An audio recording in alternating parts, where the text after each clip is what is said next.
dagaru mul'ati ke kolafama Indian dagaru galma gamit ebbike maasi keessat mana keessat kan siabare indwar si fuudhaa yeroo deeman yaada.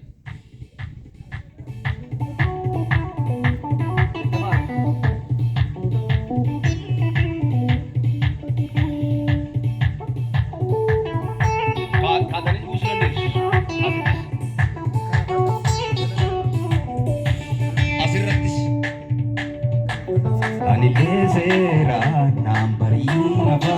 Gafrugof ta Yesus yadanaf kaba Wari ilde kabla busi me kesa busa kya fuda sin Balin jada amman dandau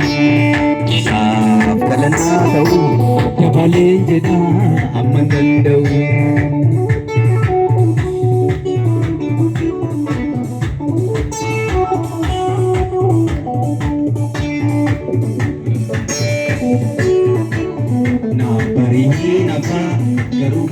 Yesus yadanaf kaba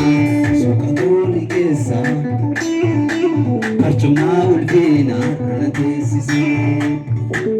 Parchuma ranatesi jirtu kun Parchuma diini garati sinjaalan irra jirtaati Bariin afa garuu goofta Yesus yadanaf kaba sokatoni kesa Parchuma ulvina ranatesisi Kisaf galana tau Nabalin jeda amman dandau Wal tukai illee keessa ishee tokko dhageessa